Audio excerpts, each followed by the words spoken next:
Hi, my dears. I'm the one who's back. These videos are already premieres. I'm back, everything's fine. The surgery was a success too, gallbladder. Hey, my name is Ricardo Frim. This is an independent journalism channel. I took a few days off because I was already in a funk after a long vacation, and also because I was just old, right? Old. Oh, I'm back. I have exclusive stories about what's going on. I took advantage, right? I didn't take a vacation. I was, listening to sources. In fact, one of these sources I've been listening to since 2020.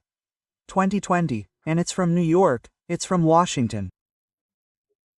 So, what I'm going to tell you today exclusively, I believe many of you don't know, is behind the scenes of this diplomatic, ideological, and commercial war that's going on between Brazil and the United States. The United States introduced the 50% tax, Lula talking, poking fun at Trump. And then there's also the issue of Alexandre Moraes and the systematic wave of emails, posts, and reports against Alexandre Moraes, against human rights in Brazil, and against Lula, right? First, Donald Trump won't even appoint an ambassador to Brazil. The chief of staff will remain there, whose name is. There was no point in relaxing. Oh, I forgot, Chris, something. Come on, let's go. And I'll tell you what's going on.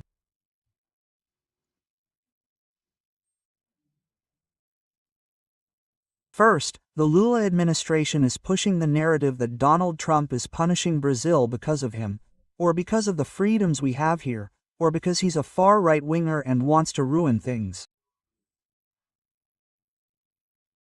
He doesn't have the same behavior as Lula, etc. Well, the trade part is all a lie.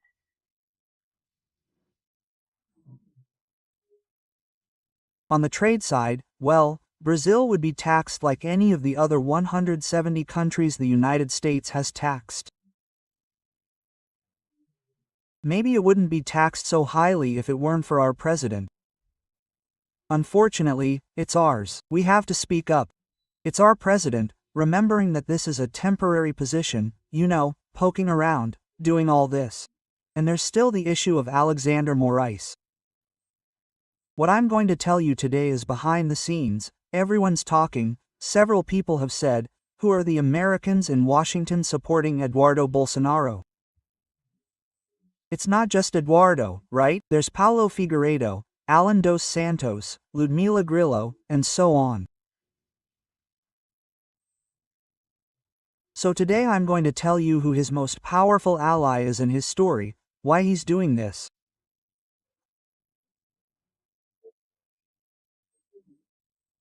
This is Alexandre Moraes' biggest enemy in the world, and I'd say he's a very worthy adversary because of the power he wields. Steve Bannon, he created a group called the Movement. This group started there in Belgium in 2018, by a guy named Michel Madriac. Bannon picked up on it and liked it. Why was this movement invented? It's now considered a sect, just like the left wing in Brazil, which wants to seal everything, which wants to inject ideology into everything, which is hell. We can't live, we can't say anything, If you're running for office with, well, it's hurting companies. It's a sect too, that's my opinion, and the movement ended up becoming one too. It's an extremist right-wing sect.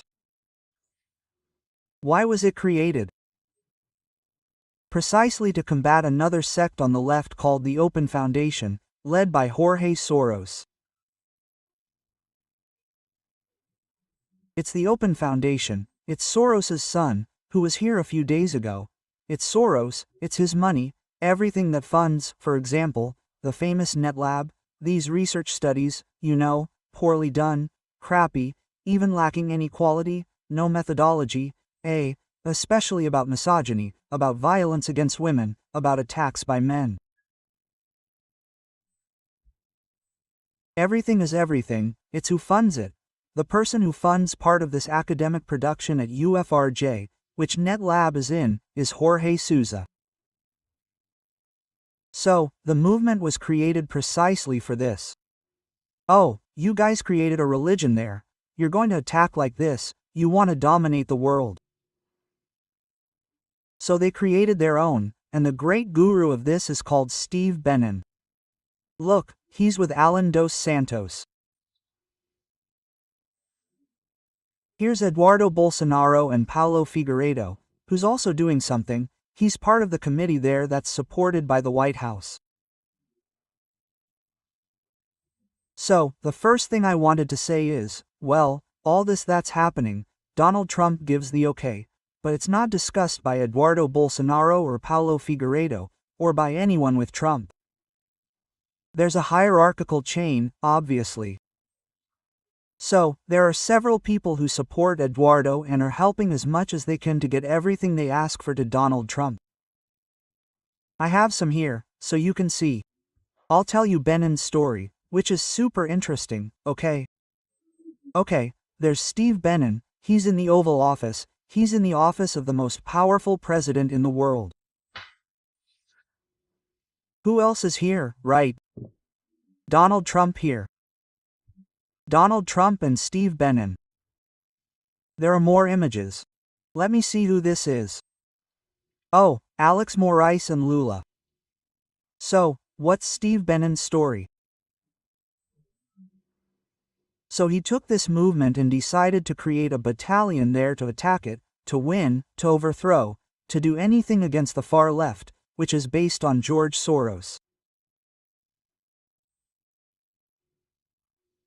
Forget the word communist.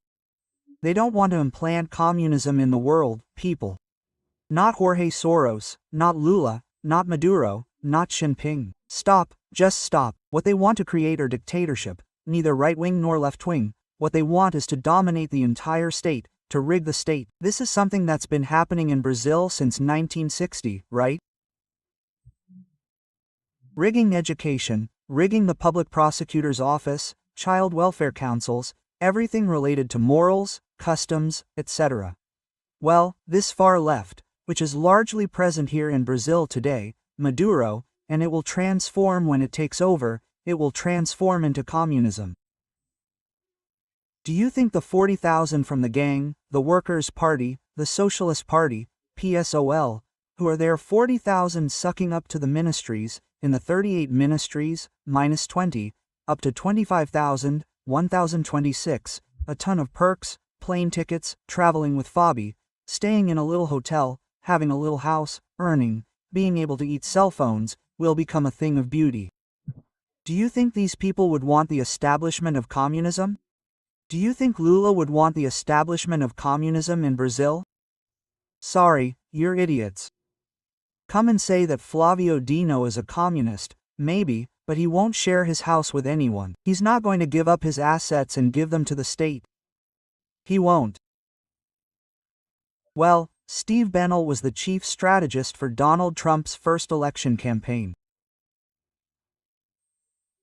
Then he was involved in a lot of things. He offended members of the Supreme Court, he was imprisoned for 2 years, and Trump, before leaving his first term, pardoned him. Trump didn't want to remove him from office. Trump was forced to remove him from office because of the allegations against him. But my source explained it very well. She said, Trump has 2 characteristics. He said, I won't even talk about the quality of the effect. 2 strong characteristics. First, he's incredibly vindictive. He's extremely grateful to those who help him. So, Steve Bannon, today in Washington, has increased his power, but within the proper proportions. And how has Donald Trump's increased? I already said that in the first election, Donald Trump was an eccentricity. He was the host of The Apprentice. Not this time he's in office. In fact, they're trying to do everything they can to remove Donald Trump. Don't think, as I said, that the left, USAID, former employees, Jorge Soros, that they'll continue, will try to remove Donald Trump at any cost. The latest things involving him, right, and playing out directly, I'm watching TikTok, a lot of stuff on Instagram, is accusing him of PEDIA, and I've seen a lot of montages, a lot of poorly done, dirty photo montages. You zoom in, see, put him, Jeffrey Epstein, a little girl sitting on their laps, a baby, a bunch of people. So, it's war, it's political war. It's like this, a dirty war. So this is Stephen Bannon. So Steve Bannon and Donald Trump are not fighting against Lula, they are fighting against the establishment of a dictatorship, a left-wing dictatorship. Now the United States could become a right-wing dictatorship. It could too. Nothing guarantees that it won't happen. But that's what I wanted to tell you. There are others behind it, right? There's Corin Mills, he's a bald guy, right?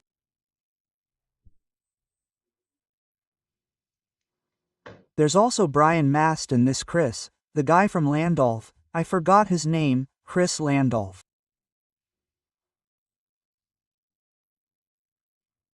He's the head of the US Embassy here in Brazil, and he's issuing a lot of statements. He's driving Lula and the government crazy, right?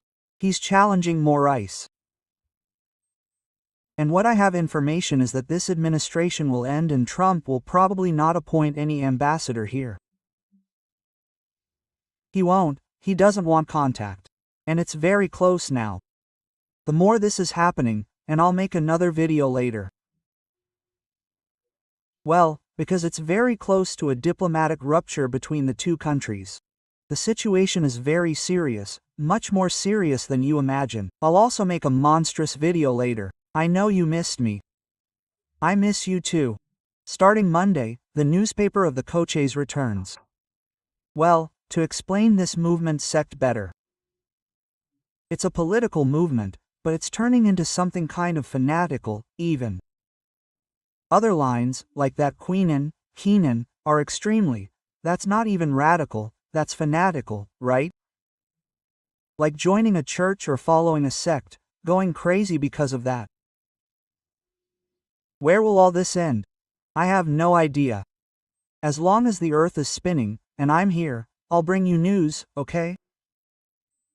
There's much more to this from here, especially regarding the election and what Washington is preparing for the Brazilian election. Here, you won't mess around or steal. Ballot box, right? But a lot of things are going to happen, okay? Because of this worsening situation between the Supreme Federal Court, STF, and the United States. Look, we have a serious political crisis between the United States and the Workers' Party, PT, government and Brazil. We have a terrible crisis between the US and Brazilian judiciaries. And now there's going to be a terrible crisis in the commercial sector as well. We'll only notice these tariff hikes on a daily basis, at the beginning of next year, okay? Right now, the unemployed are already feeling it firsthand, as they're already seeing cuts and many collective vacations. I'm Ricardo Feltrin, 62 years old. I won't bother you to become a member of the channel, support it, or like it, because I know you're a pure-hearted person who will follow me and like me.